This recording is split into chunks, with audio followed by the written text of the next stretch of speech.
we have about 100 people who registered. So we'll wait for another minute. In the meantime, let me just tell you for the knowledge of everyone that's to why this session is there. So I'm doing this series of value add sessions in the last couple of weeks to help people get answers from people who are qualified to provide that answers. So we've had a session on COVID uh, with a doctor from the US who has been working with COVID patients for over a year and a half. He's been, he was a pulmonologist and internal medicine specialist.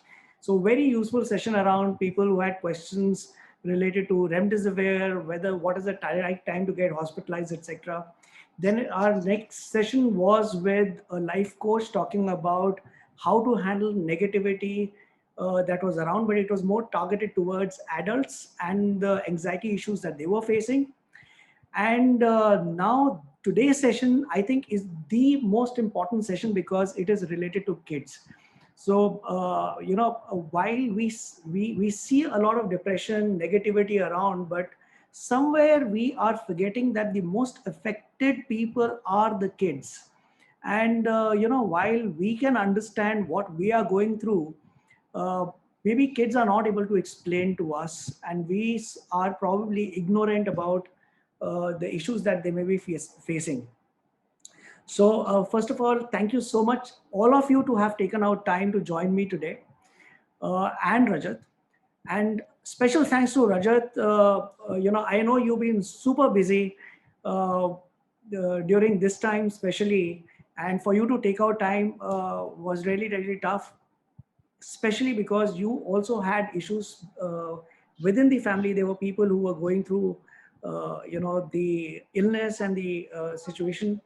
So, despite that, taking our time, I'm really, really grateful to you.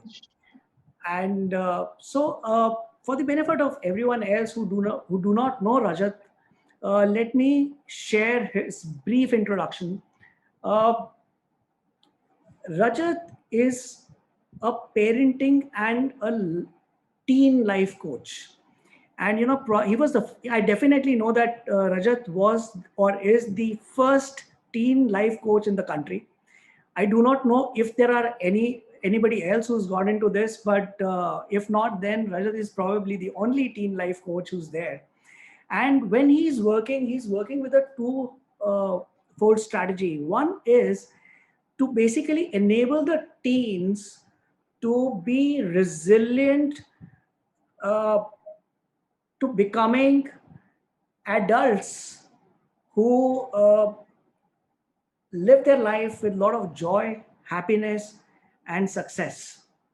And his second part is he's wanting to empower the parents to be able to have a creative communication and harmonious communication with their teams.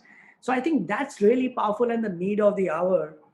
And he's also the celebrity author. He's got a bestseller called Unjudge the Teenager, and he's also the recipient of a prestigious Tagore commemorative award. It's really, really prestigious to have received that particular award.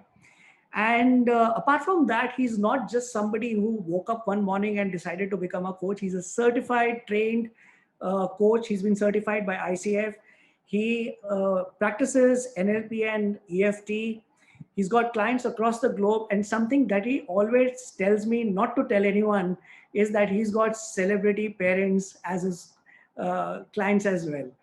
And he's, needless to say, he's been featured across various magazines related to parenting.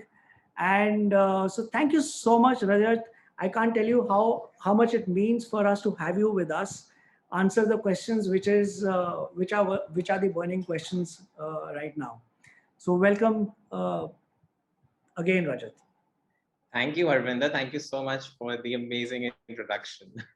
Thank you so much. And for many of you who may have seen a video which I posted about 2 days ago, If not, please let me know in the chat and I will forward that video to you, because you will know how he got into teen life coaching, because that is very, very interesting and extremely, extremely powerful.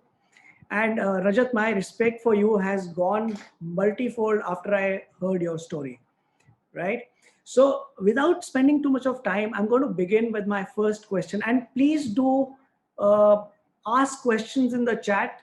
Raise your hands if you have questions for Rajat. If it is pertaining to what we are discussing, we'll take it there and then. Else, we'll keep the Q&A for the end. I have about 10 or 12 questions, Rajat, that I have received from various parents. Uh, One is screen time. I think this is one question that you would have been asked by every parent across all platforms. But you know what is funny is that we as parents have been trying to reduce the screen time for kids. But the funny situation that now we are going through is that the classes, academic classes, happen on the screen. Our extra co-curricular activities like music training, etc., yoga, exercise is all happening on screen. We don't have a face to tell our kids to keep their screens away when they see us 24 by 7 on the screen, whether for work or for socializing. But the challenging issue now that we are facing is that kids are becoming defiant, or they refuse to keep their eyes off the screen, and they're willing to fight with you around that. What can we do around related to this? Sure. Thanks for the question, Arvinder. Now, a lot of aspects to it. So I'll talk from both the aspects: when the parent really needs to be a parent here, and when he or she needs to be a coach. So, as a coach, as I always share, it's the three A's that come into existence over here. One is awareness, the other is acceptance, the third is action. So, first, as parents, we need to really get into our awareness, and if we actually reflect back to our own childhood, how we used to feel when we used to play all those outdoor games. We used to play Chupan Chupai or Pittu or all the games that we used to play. It used to give us a feeling of thrill, a feeling of challenge. We used to really feel good about it. And whether we approve or disapprove it, that's how our kids feel on the screen.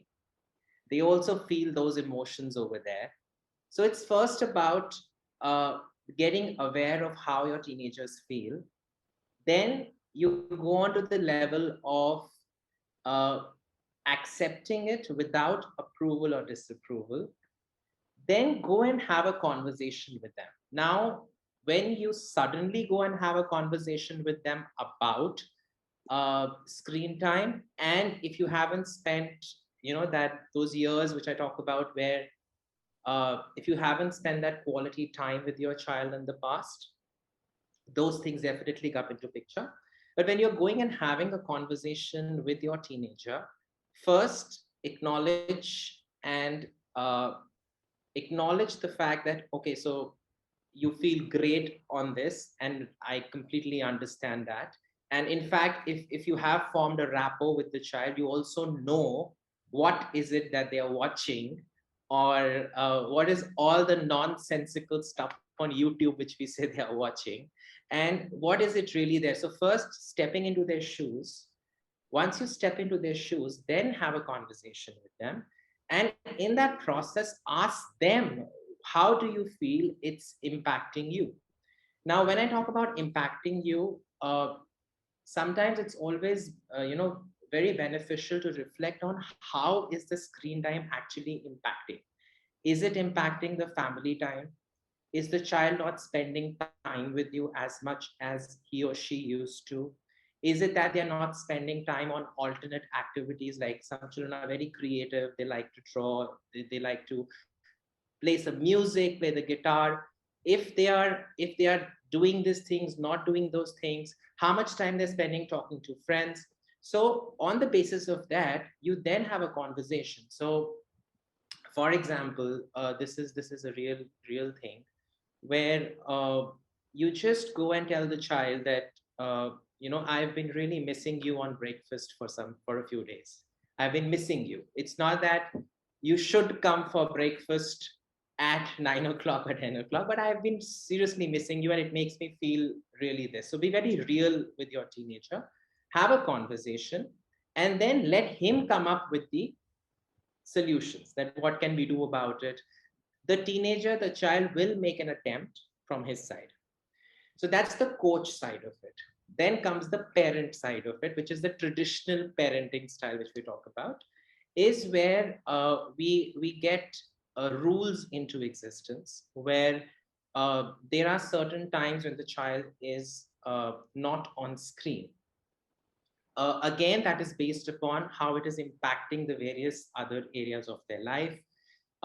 Especially in these 1 year, somehow physical exercise for teenagers took a major toll because they were not able to go out. And again, you spoke about defiance. So a lot of aggression, especially in 15 to 17-year-old boys, 15 to 17-year-old boys, that became really high because they used to take out their aggression on the field, and now they are at home, so the only people they see is the parents. Also, parents are not really going out and they are home, and work from home has actually added more work than reduced it.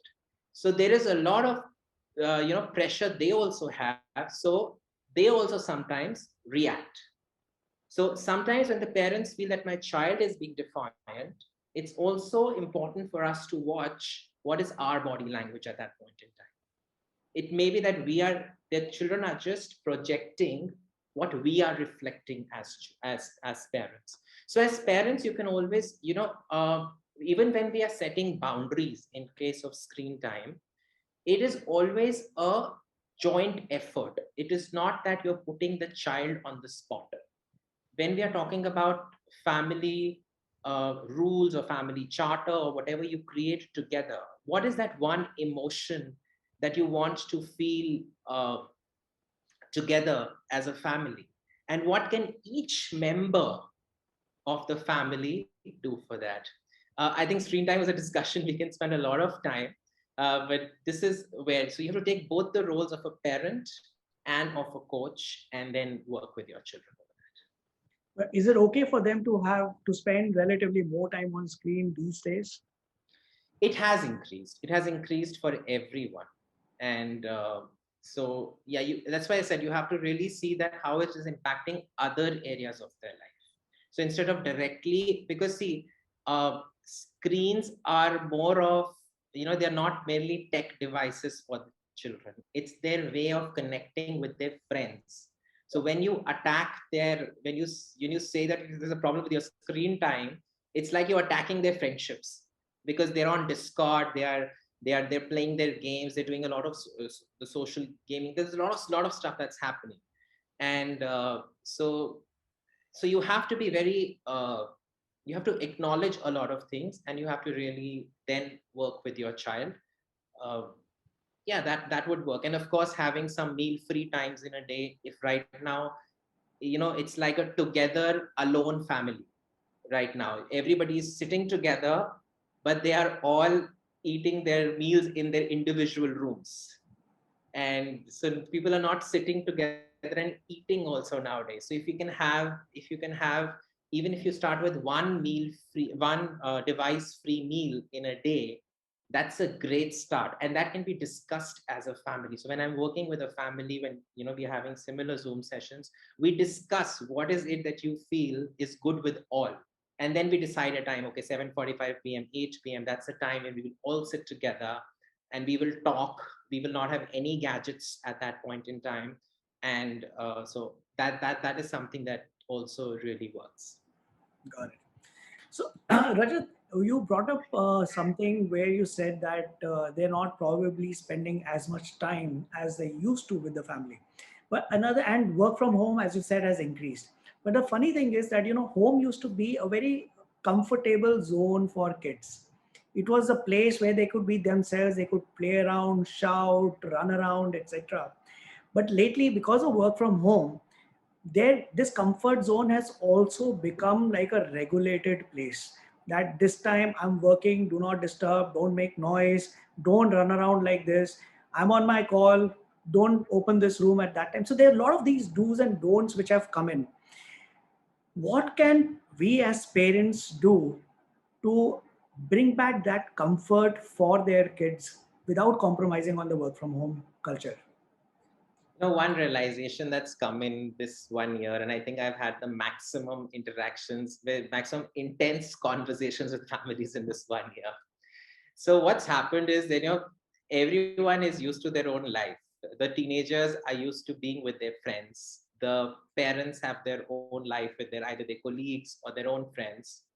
Uh, the connection between the parents and teenagers is one thing that is missing big time, which leads to parents sometimes finding control as the only option, and teenagers, the one thing they resist is control because they want their independence.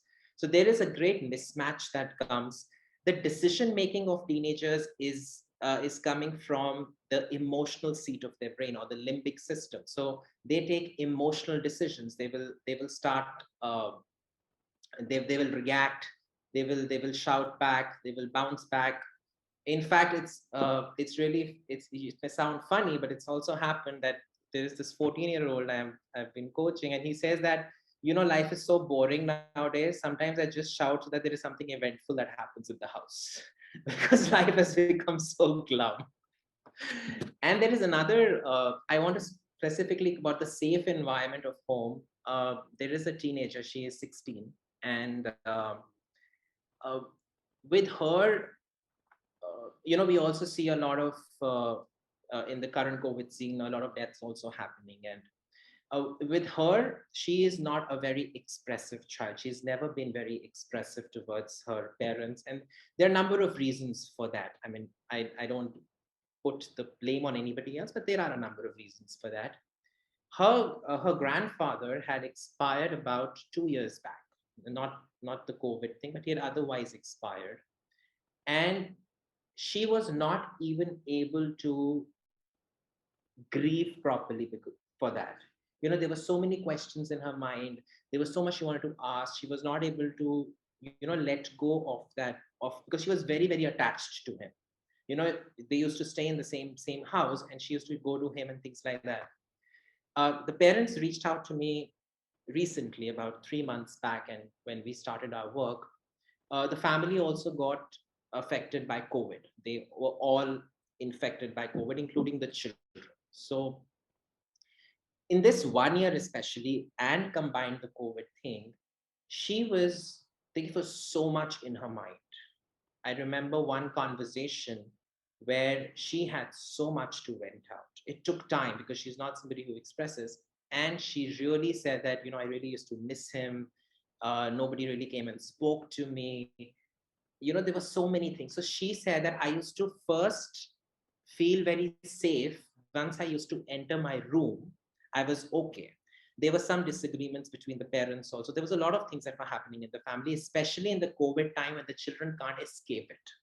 They have to listen to everything that's happening. So she said that that got so overwhelming for me that I don't even feel safe in my room anymore. And I want to be out of that. So here the role of parents becomes really important. And in fact, it was very interesting the way she managed her own. We'll probably take it up later, but how she managed her own when she got COVID, and a child who was anyways very, she was a little sad from inside. How she dealt with it was really beautiful. So yeah, that's something there. Got it. Got it.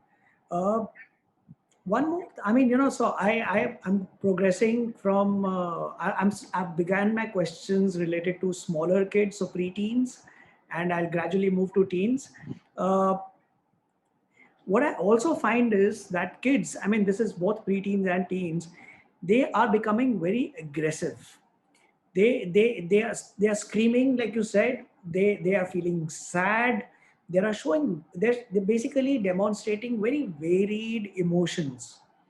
And is there a reason why this could be happening? And what is it that parents can do to help their kids? Sure. Yes, aggression, as I said, children, teenagers, they generally operate from their emotional seat of the brain, and their reactions come out very aggressive.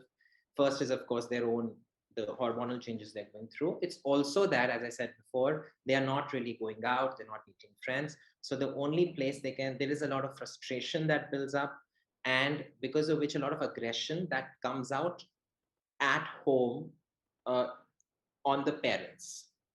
Uh, Now, what parents can do here is first, as I said, so I think I again, you asked me about the time thing initially.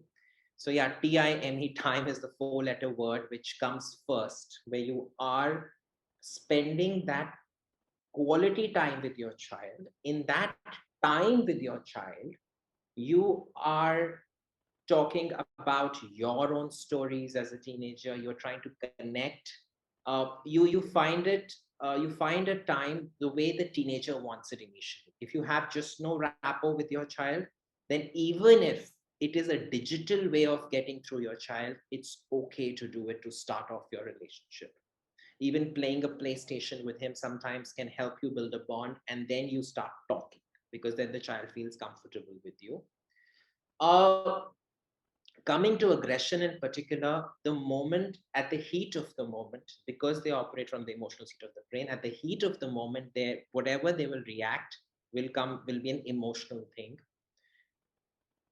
What you can do at that point in time is uh, you are not validating their behavior. No, the behavior, what they're doing is not the right way to probably express. At that point in time, you have to maintain your calm, and then tell him or her that when you are ready to have a conversation calmly with me, then we will talk. So you walk away in that situation, because that will, because the child, there is one teenager I was working with. He's 15, and he had he used to really he used to really act out, what you call act out in anger. And his breath used to really change and things like that. So he had that real need. It's only when we sat together, the father was also there, then the connection really came out, that why was he being aggressive, what is beneath that aggression, where is that aggression really coming from. It was coming from a place that the father was operating from his belief system, which that so the child had made some poor choices in the past, that was there. The father was still seeing him from the same lens, whereas the child had actually changed. We had been working together, there were changes in him, but he said that now I hesitate in sharing things with him directly. So he used to hide things from him. So he said, because if I communicate, he will not understand. So there was a major communication gap between the father and the son. When that communication gap cleared is when his aggression, his anxiety all reduced. Sometimes it's that anxiety within which is coming out as aggression also. It could be a guilt, it could be something that the child is hurt about. In fact, in the senior schools, there are a lot of breakups which have happened for the children, and they are very badly affected by it. And they don't know how to way to take it out. My parents are not understanding me, where do I go?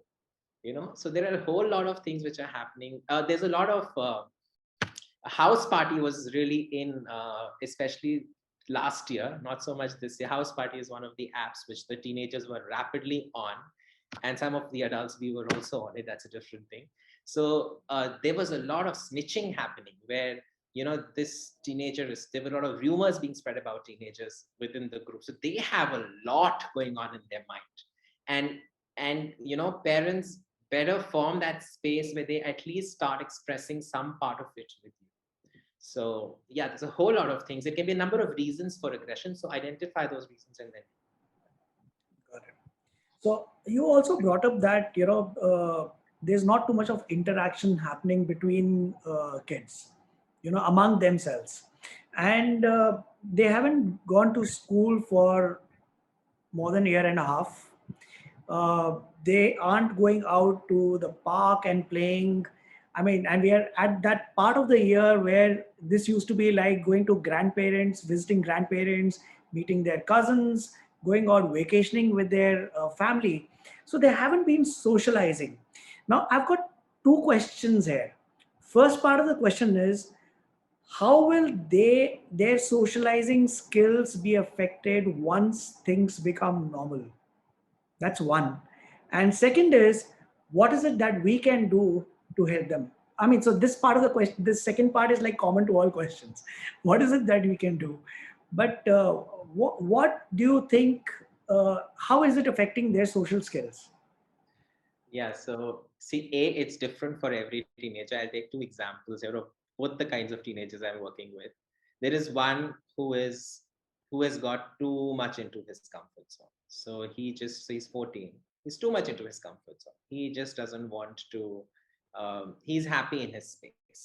He feels that this is nice, and except that he feels a little bit. My day starts with the laptop, ends with the Kindle, so he feels a little headache about it. So he's okay with it, so he's got comfortable with it. So for him to push him out of it and make him talk to people is going to be a little challenging.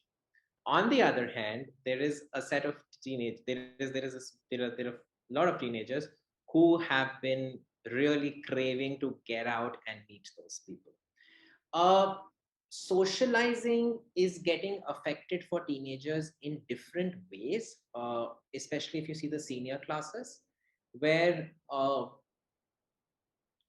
in the senior classes where you see a lot of as I said, snitching happens, and there's a lot of rumors being spread. So a lot of friendships are changing, groups are changing for them. So probably that will not be the same for them later. Social skills, yes, has become a big challenge in terms of there was this parent who contacted me recently, and they were like, he just doesn't want to speak to anyone. He's in his own world. He's constantly on social media, uh, and he's not sharing anything with us. So there again, as I talked about before, the role of parents is, see, first, it's not something you have to be overwhelmed about. Everyone is going through it, so at least that level of acceptance needs to be there. And every child takes their own time to accustom themselves to new environments. But yes, children are, whenever it opens up, overall they are excited to go ahead and join school, meet their friends. Unless children who have a social anxiety, or for them it's a very safe way to be online, to be on Messenger, to be on Discord. It's a very safe way for them. So we anyways have to work on their social skills, where we have to push them to talk to people, and understand what is it that is stopping them. So in social skills, there is this thing that comes that um, the children often think that, what if I say this? What will the other person think about me? Is this the right thing to say? Is this the perfect thing to say? Will I be made fun of? For them, their image really matters. Recently, this happened. This was for a client, not in India but outside, where they were joining a new school which they had to join going forward, and both the kids were joining a similar school, so they were the same friend circle, but they were not really friends. And this other kid had a real major craving to make more friends, so he put the picture of that boy randomly in another group just to attract attention. So there you need to understand where is that child coming from and what we can really do about it. So yeah, again, a number of things come. Uh, so, so we have one question. So somebody's got their mic on. Can we all mute, please? So we have a question which is also leading me to my next question. So Sonia Behel is asking, with parents doing work of home, there is a lot of stress for them as well. how can we make our teenagers understand our pain as well? So this is a very pertinent question. I think there's a lot of anxiety which is happening around them with people working from home. Their schedules are kind of are such that it's overlapping with each other's schedule, and there's a lot of anxiety which is leading to uh, trying to be to showcase anger on the kids, and among the parents also there's a lot of anger which where the kids are it's all visible to them, like you said that they're not going out, they're at home, so everything is happening in front of them. So how do we handle this situation where you are working from home, you have so much of pressure, there's a lot of negativity, there are things that you are going through which your children are not aware of, and all of this is building up, and somewhere down the line is affecting the relationship between the kids uh, with the parents. First step here has to be to, I always say, you unjudge your teenager. It's about unjudging yourself. So it's about working on yourself, because the way your children see you managing your anxiety, your stress, that really matters. How you deal with it. Sonia, is my voice breaking? Harbinder, you're on mute. So Rajat, it was breaking earlier, but now it's fine. Oh, okay. Thanks. Sonia, I think it's fine for you as well. Oh, yeah. So it's about reflecting upon yourself. It's about finding that time in a day for yourself, keeping yourself as a priority. So there are two things that come here. One is me time, which is the time you spend with yourself in processing your emotions that have gone through the day. What is one thing that you liked about the day? The next question has to be to yourself, how did it make me feel? Understanding our own feelings comes first. You may say like, there are a lot of pay cuts also that happened for even senior level, even senior leaders in organizations in this time, which was very, very disturbing for them, and which was really impacting their own mental health. So it's about processing your own emotions, asking yourself how it made you feel. If there is something that you did not like about the day, how did that make you feel? It made me feel scared, anxious. It made me feel rejected. It made me feel disappointed. First, understand your own feelings. Also, teenagers or children, not even teenagers, even if we take a 10 plus, children have a lot of wisdom, more wisdom than we think they do. There's a lot we can teach them. Even coming from a children point of view, I'm talking about children across age groups, there are two things that they seek. One is belongingness, and the second thing is significance. So they want to feel connected and they want to feel significant. So, whatever you are feeling about a bad day at work or whatever has happened, go and discuss it with your child. The kind of advice they come up with sometimes is amazing. And when they give you advice which you find wise enough, they feel they feel themselves to be more capable. Because for teenagers, it always, or children, it starts more from external validation and then it goes on to internal validation. So who am I comes later. It's about what others feel about me.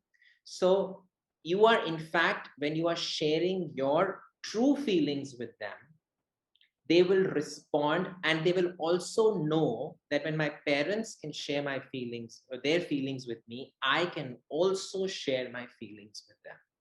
So you can even use that time for that. And that can really help you process your emotions and also help you create a great bond with your child. That's what I want to share. Sure. So, Rajat, my next question is that I've seen that for whatever reason, I think the parents, I know about me, myself at home, we tend to, or I feel that we are getting stricter with our kids these days. Now, is that normal? Is it okay to be strict with the kids while they're going through so much at home, not being with their friends and doing things which is not necessarily a part of their comfort zone? Well, it's very, very specific to each family and each kid. Uh, Ask yourself what is making. So, okay, I generally share this. There are various ways in which you can reflect upon yourself. I share some in my book. One simple way is that, just write down on a sheet what is that you want your child to be. What do you want your child not to be? So you want him to be responsible, you want him to be calm, you want him to be uh, various feelings that you think.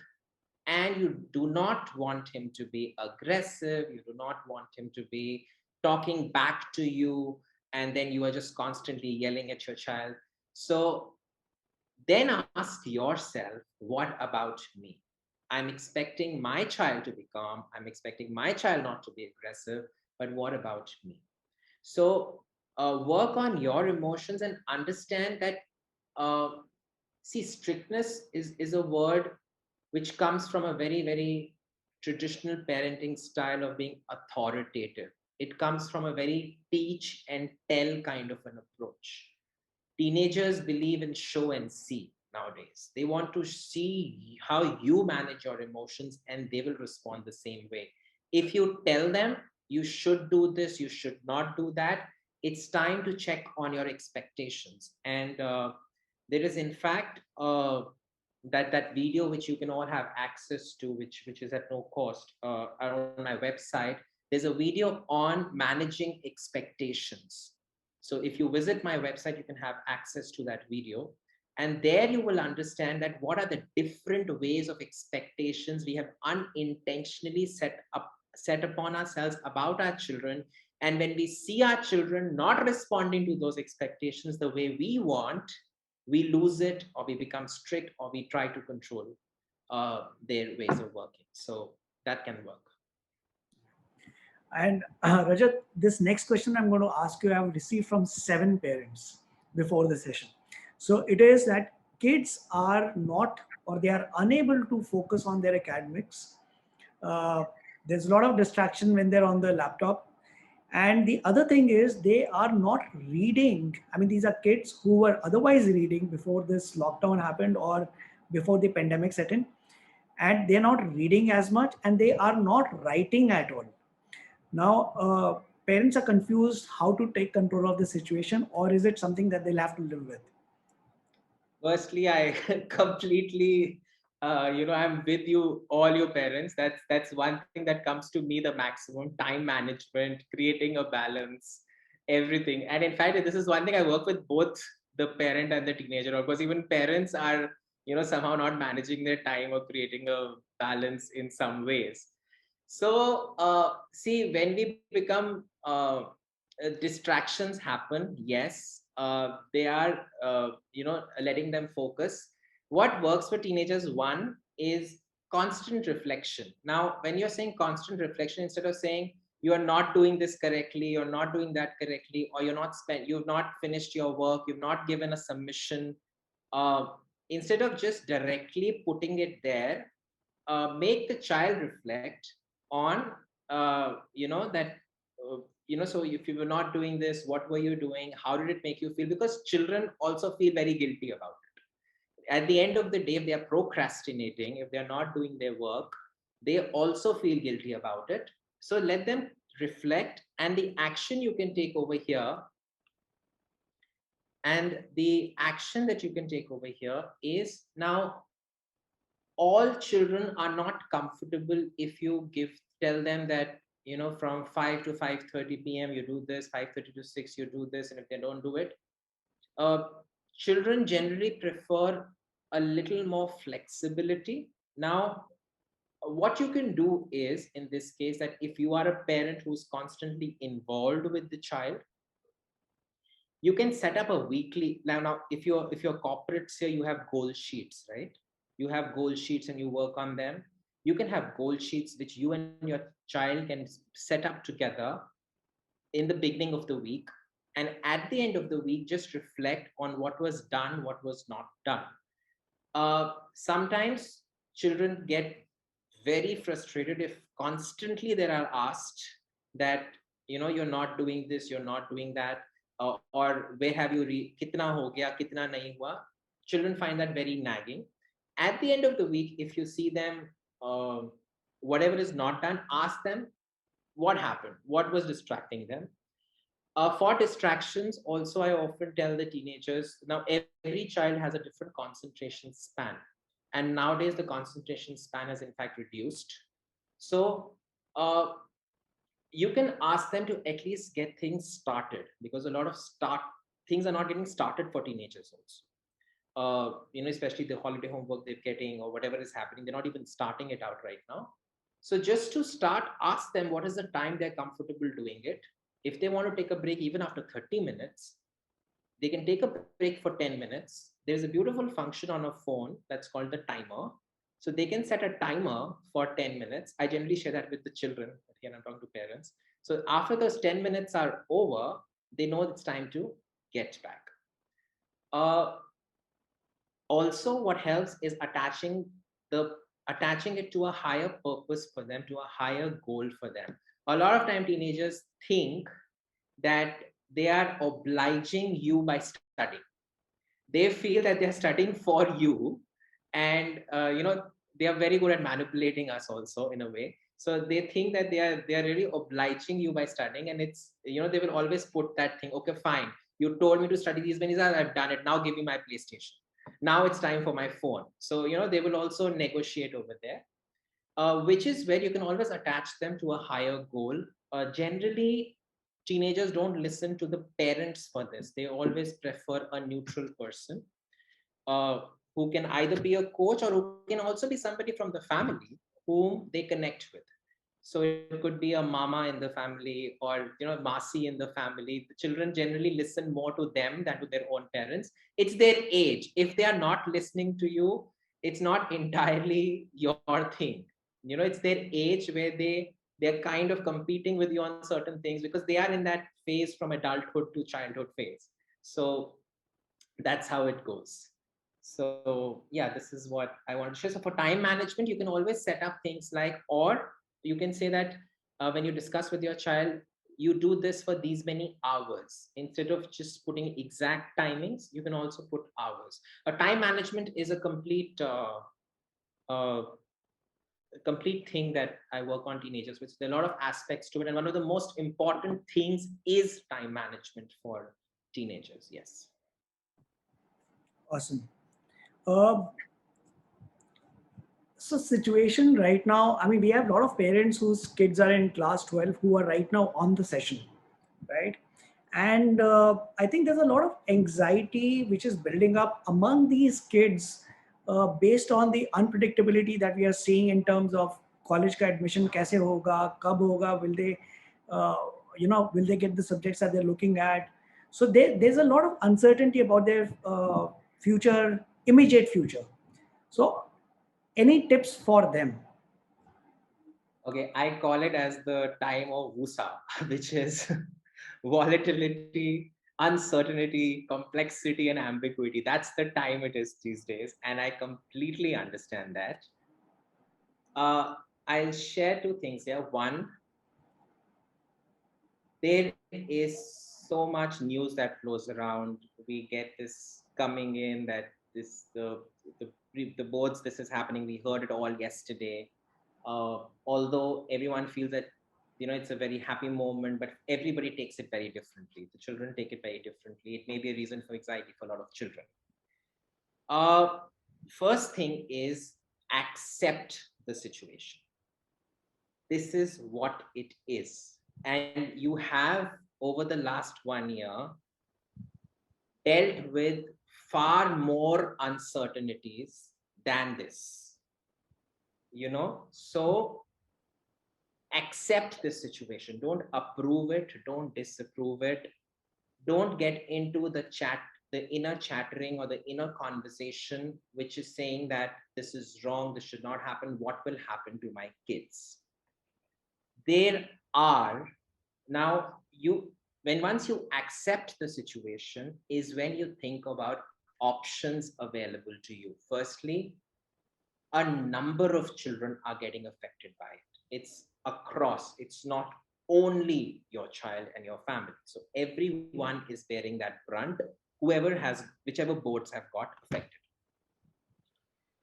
There are a lot of children who've even gone for, that's one of the options, completely depends upon case to case, because I've had children across. Last year, there are certain children who got US admissions. They went to the US, to France.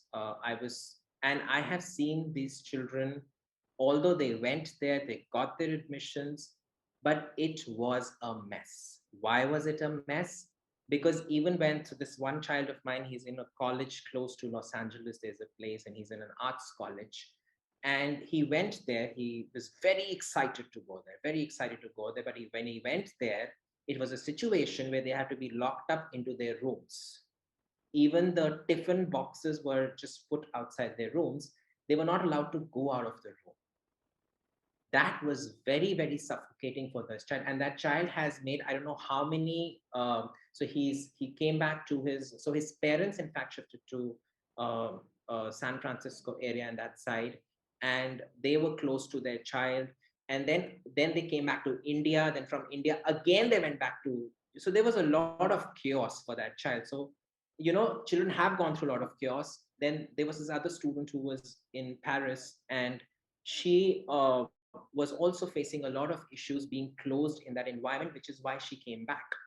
So even if your child has to take a gap year, it's okay if that's an option that's on your mind. In fact, I think this 1 year has taught us this is a time where what matters more is the life skills our children really learn, the life skills of resilience, how to be resilient individuals, how to, because if you're using the gap year very productively. There are students of mine who have started their ventures. This particular child, he started his venture and he's taken a gap year. Now he's decided not to go ahead. So he's working on his venture because he's building a very strong portfolio for himself for that year. Again, it really varies from child to child. Uh, can your child take it? Will he be okay with it? Will he be okay that other friends of his are going forward, not going forward? What matters to you, the first thing that matters to you is your child's self esteem. Education will happen, everything will happen, but your child's self esteem is what matters the most. So that's what I want to share. So accept the situation and then formulate your action steps, what to do next, what are the options available. Is it better to wait, or is it better to just go ahead?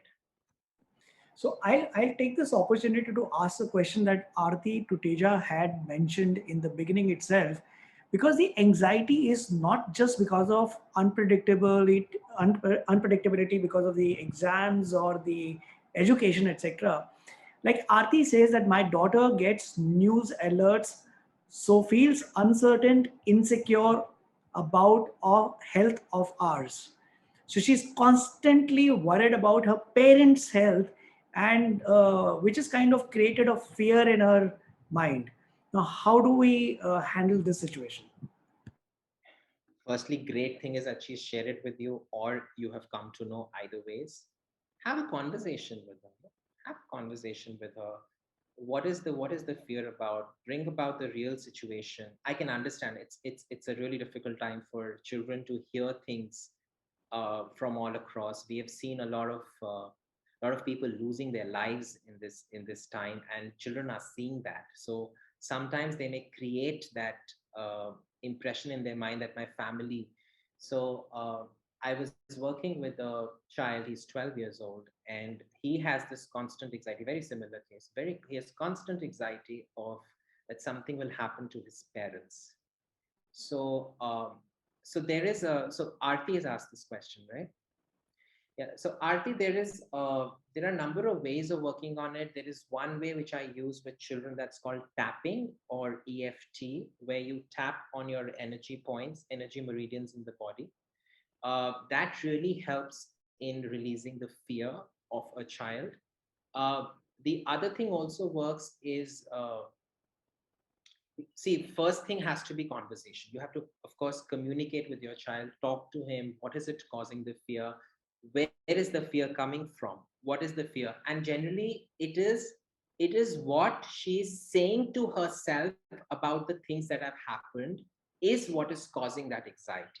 So she may be saying to herself that this has happened here, so this can happen to my parents. So this is how she feels about it. So changing her self talk really makes a lot of difference. Using some affirmations here can make a lot of difference. Otherwise, you can also use a very scientific method, which is called tapping, which we use, or EFT, emotional freedom technique, where you tap on the energy meridians of the body. Even if your child is not ready for it, you can also tap for her or him. So these are ways you can use, but it's really good if she shared it herself with you. You can also use a coaching way to work on it. Coaching way basically means where you're asking her questions and she is finding her own solution, which is basically about, you ask her, okay, great. So this is what you feel. What is it that you want to feel? So what is it that you desire? What is your desired outcome from this? So you want to feel calmer. You don't want to feel this. uh, what have you done about it? What are her amazing qualities? And what are those amazing qualities of hers that can help her deal with the situation better? Then let her herself come out with some solutions for herself. And she will be able to, if it's a calm conversation that's happening between the two of you, she will be able to come out of solutions depending upon her age, of course. Uh, and we have Monisha Aluwalia who's asked an interesting question that my teenager boy is losing self confidence, is not having the motivation for online studies. And he's been at home for more than a year. I mean, all the kids have been. She's asking, what can I do as a parent to keep him motivated and happy? And this question aligns with your one of your objectives of how to create happy lives for these kids. Yeah. This has again been a thing which has been very constant, especially the last 1 year. Even the best, or even the most, the children who were most enthusiastic also have, kind of become a little gloomy and glum. It's about creating an environment at home which is something your child connects to. It can start from anything from uh, a very different kind of a family dinner which you are conducting, where you're making your home environment which is exuding with a lot of enthusiasm and things. You can cook some nice dishes. You can make that environment like very vibrant. There you can talk about things. If your child is a little bigger and he's a teenager, I think India mein tash bahut achhi chalti hai. So even if you have to play cards, that's fine. I mean, whatever works. You can play board games. Uh, and then even if you're not playing anything, if that's the point, there is something which I call as the OCZ game, which is out of comfort zone game, where each one of you are talking about your stories where you actually came out of a comfort zone and you did something. Yeah, Ludo, Arti. Yes, Ludo is one game which has been played very often. And some have even gone on to play Ludo online. So I'm like, yeah, wo to offline khel raha hu, but it's okay. That's the choice.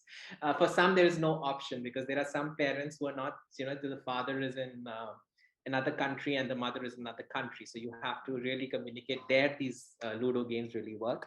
So it's a time that you spend together, make days special, have affirmations all around. I mean, if the child is like I have this, all the students I work with, they have their wardrobes which have all their uh, They have set up their vision boards, they have their dreams over there, they have all their amazing qualities, they have their goals written over there. They see it every day. And when you see those things every day, you feel good about it. And have very, whenever you're talking, so when I say you unjudge yourself, is when you are reflecting upon yourself. So have very energetic conversations. Exude the energy that you want to see in your child. And remember, you are actually competing with the action and engagement of the digital devices. So you have to bring up that energy. And then you see, sometimes children are like, what has happened to my parents? They've really lost it. But that's okay because they like it. They may say they've lost it, but they really like it. So there are a lot of ways you can do that. This is one of them. Yeah. That's a very powerful thing that you've told us. So, Rajat, now these kids are not going out.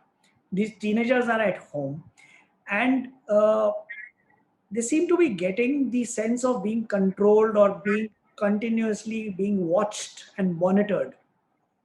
So, any tips of how to make them comfortable at home? Because the parents probably feel that they are not doing it, but kids are getting a feeling that they're being seen and watched all the time. The most common fear of a teenager is being judged. And the first people who come there is the parents. They constantly feel judged, whether it's parents, whether it's their peers, whether it's across. So now I think I have shared a number of things before. I'll just sum it up and add more. So I think I mentioned that in the book also. So there are 5 key ways in which you can establish that connection with your teenager. First, as I said before, is build exclusive time with them. A time when there are no gadgets, there is only a non-judgmental mindset. That's a time where you can discuss, you can share your stories, you can seek advice from your teenager, you can talk about your day to them, or you can ask about their day. Just make it, or it could be family dinner, what we spoke about. It could be a really fun time with them, whatever works for you. Second thing is to unjudge yourself. It's where you are giving yourself that me time. You're really reflecting upon yourself. You're clearing yourself from the impressions of the day. In a work from home environment or otherwise, there are so many people you're interacting with in a day. You're constantly on the screen, and being constantly on the screen is not easy. uh, it really puts a lot of strain in your eyes. So clear those impressions in that me time. Third thing is to unjudge your teenager, where you exercise empathy. Give them that safe space to express themselves with you, uh, express themselves you without feeling judged. Now, when does a teenager feel judged? Is when you are on your mobile phone, and while you're on your mobile phone, you're asking the teenager to shut down their phone and to go and study when you don't even know what they're doing on their mobile. uh, you know so it's about having, or when your child is trying to say something to you, avoid jumping to conclusions. They are not always looking for advice from you.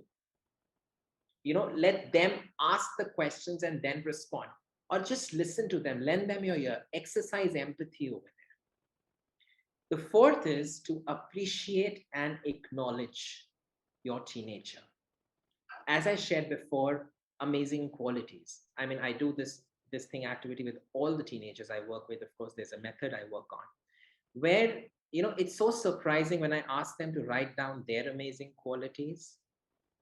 First question some of them ask, do you mean the positive qualities or the negative qualities? Because they have a number of negative qualities in their mind, but writing positive qualities is a challenge for them. So, they start with one or two, they lead to others. So appreciate. Where will they get the appreciation from? From you guys. Anything small, big they've done, thank them for it. If they've been helpful in, so even making children participate in daily chores was a big thing because there was no help available and you had to do everything on your own, and you had certain things from your child that he does them. So even involving them over there, again, that's a different topic altogether, but that is also something which comes. So it's about appreciating your child for the little things they do for you, because they will also learn that they also can appreciate you for things that you are doing for them. So modeling that behavior. And the final thing, this is something that came from a teenager, and that's why I had put this thing in an article which was there, now it's in the book also. It's called respecting the closed door policy, which is that your teenager is trying to figure out, just like for you, it's become very loaded in the mind here over the day. It's also become extremely loaded for your teenager. It's not easy for them also for what they are going through. So if they just close the door and they're there, and sometimes they just come, they don't greet you, and they just enter the room and they've closed it. It's not, so they're just trying to figure out things on their own. They're trying to process their emotions. If it's for a longer time, just go give a knock and say that I'm just worried for you, so you share things with me. So these are some things which will help you create a bond with your teenager. And once you can create a bond, then there is everything that you can do that will help them be the be a better version of themselves, and help them find their own personal power. Cool. So, Rajat, I have a very serious question coming up. Uh, there are a lot of kids who have lost their loved ones. They have lost their grandparents. Many of them have lost parents or their siblings. Uh, and these are all unexpected deaths which were unexplainable because, these people that they lost were hale and hearty, healthy people just few days ago. So it was not something that they expected to happen.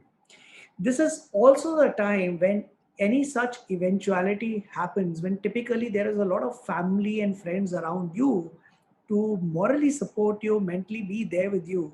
Right now, nobody is there, nobody is visiting your home. My question is, how do you explain such loss to the kids so that they don't get into their shell, they don't close themselves, they're able to express their emotions? And how do you suggest that they manage their grief?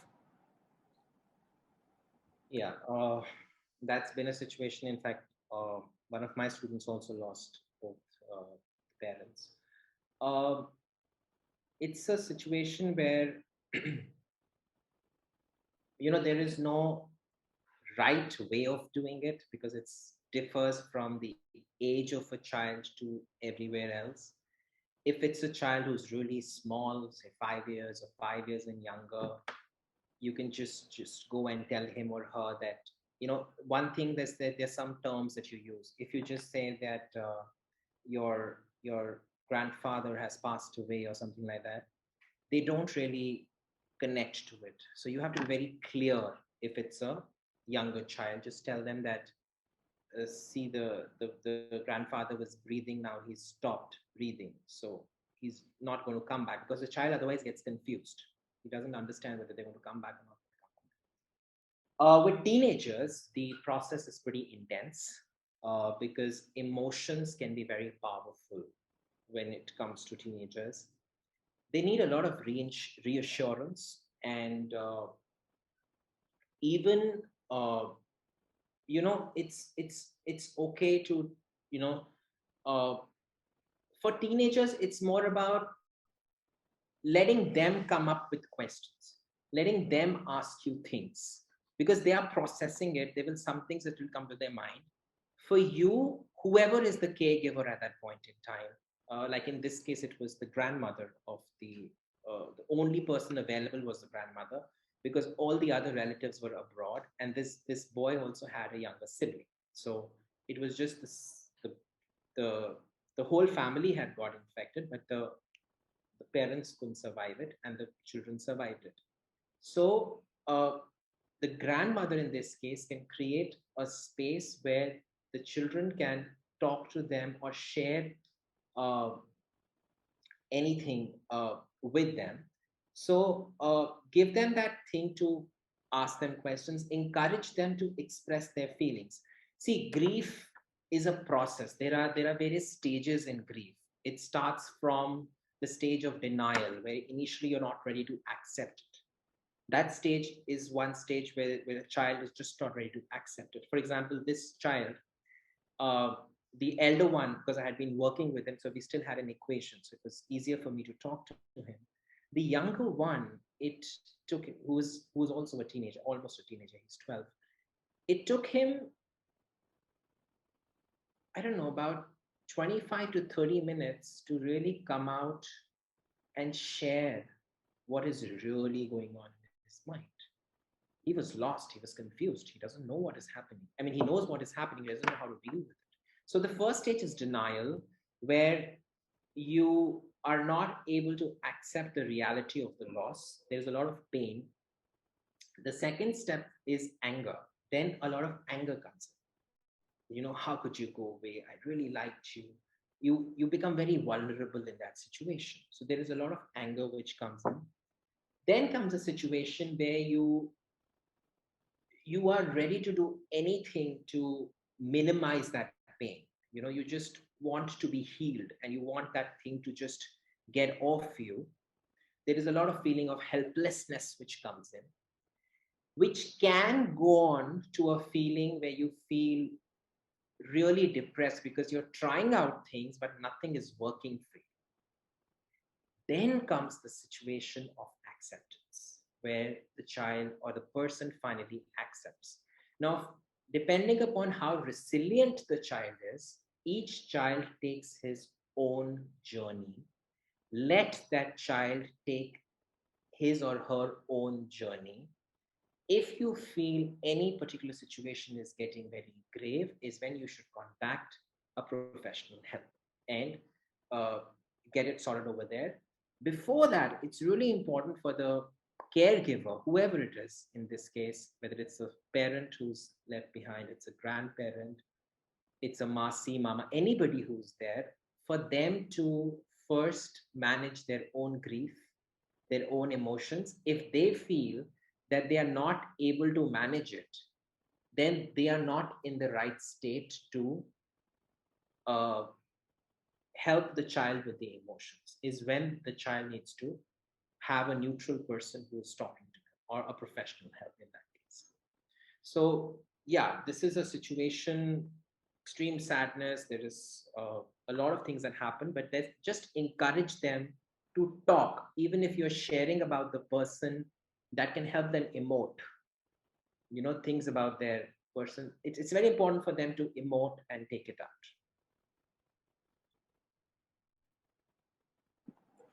Rajat, I have one last question before I take one question of Swati.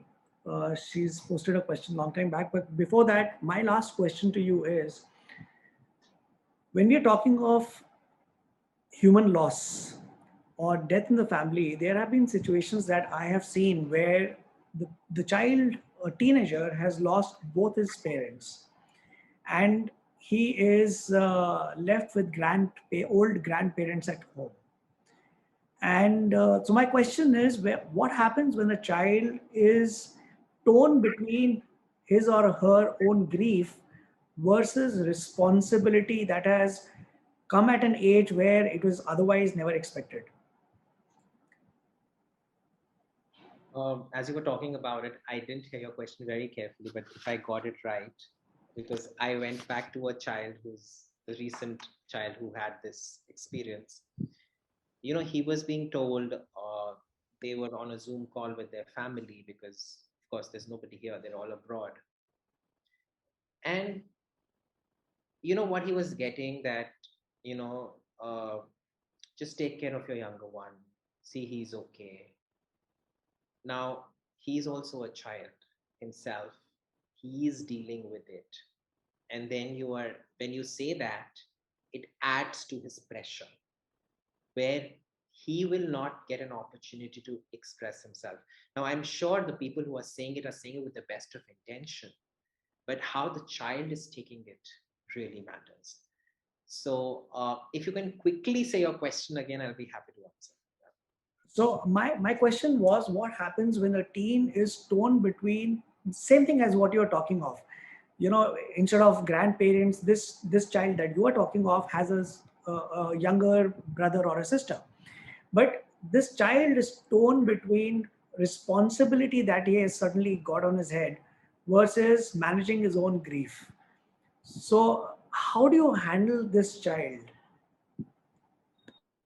Okay. The caregiver's role becomes really important here. And because we have to give the child the time to manage his grief, that we can't take away from. So either a caregiver comes into picture here, a therapist, a coach. You have to get somebody involved. I mean, only that person can really heal, can talk, can use his methods to work with the child. I would say Got that. it. So I'll take a question that Swati had asked, that my son shows aggression and answers back to the grandparents when he is being told not to do things in a particular way. How can we help the child build relationships? Hmm. Okay. This requires a lot of conversation. There are three children who are coming to my mind right now who've been through, especially here in our country. So uh, I always come back to the same thing, but yes, it's about conversations again. Firstly, ask yourself, how does it make you feel when your child is being aggressive with the grandparent? Uh, you know, it's not always the child. Sometimes uh, I know grandparents have the best intentions, they want the best for their grandchild, but they also maybe, you know, doing certain things unintentionally which are impacting the child. For example, uh, there was this teenager, she's 16, and the grandmother, they all stayed together. So the grandmother is there, the grandfather is not there. And there was a constant battle between the grandmother and the teenager because now the grandmother, used to be, she's always been, she's had her own nature. So she's been a very disciplinarian person by nature. She used to, her work was such, or whatever it was. So she always exhibits a very strong demeanor, which the child doesn't accept. Now, she doesn't accept that. She feels that uh, if she wants me to understand her, she has to also understand me. Here, the role of, so we still being a patriarchal society, uh, and I'm not judging it, but this is just pure observation. Uh, the grandparents generally listen, the grandmothers especially generally listen to the son more. So it's where the father can take up a very strong role and have that conversation with the grandmother rather than putting it completely on the child. In some cases where the grandparent is more ready to talk about things, is where even the child can go and have a conversation and express herself or himself better and say that these are things that I'm not comfortable with. These are things that I am comfortable with. And they can also sort it on their own. So we have one question that Sonia has shared. My preteen expressed to me that even when we told her to improve in her terms of academics, she did not like it. How do we as parents raise the bar for them? Okay, yeah, Sonia, thanks for this last question. We told her to improve in terms of academics. She did not like it. So, how do we as parents rate the? Okay. Firstly, the statement itself, you told her to improve. So, told as it is comes as a instruction to the teenager, and they often find that instruction really disturbing.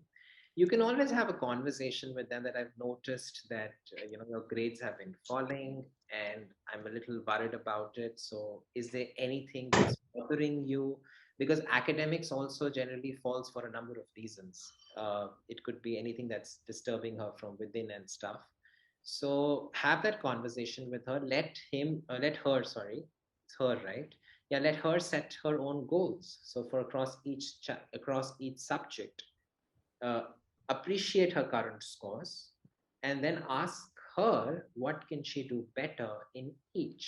What is her target score? What does she want to achieve? Have a conversation around that, and yeah, so something like that. That should work. Got it.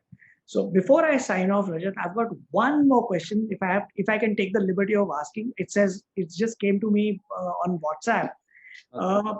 It is, and I think it is important that we as adults feel when we feel that we are low, we realize it, right? We know that we are going through an anxiety. We may be, not always do we know that we are depressed, but unfortunately, we are ignorant to see signs of such kind of thing happening to our child. And unfortunately, the child is unable to vocalize what he or she may be going through. So, are there any signs that we as parents can look out for to know that the children are going through some situation? Okay. First would be, of course, if you actually have taken the effort to step into their shoes and understand them, they will really express themselves. If they don't, there are certain things. If you see sleep schedules getting really affected, where the child is getting very irritable, or if you see a sudden fall in concentration, you see a lot of restlessness, you see your child tired most of the times. Uh, yeah, these are some of the things that you can see and identify that your child has is probably anxious. But nothing works better than having that conversation or really stepping into their shoes so that they come and they express things to you. Anxiety can somehow also show in a certain withdrawn behavior from your child. You stop showing interest in a lot of things, and yeah, some other things also, but these are come on the top of my mind. Become very moody or things like that. Yeah. Got it. So that's all the questions that I had, Rajat, and I think we have taken all the questions that our audience had. I really, really want to thank you for taking our time because this was something which was very, very useful, and there had been series of requests for me to, touch upon this particular topic. I don't have words to express my gratitude to you, but really, thank you so much for taking our time and being with us today. Really appreciate, and thank you everyone else who joined us today. I hope that this was a super useful session for all of you. Thank you so much everyone for joining.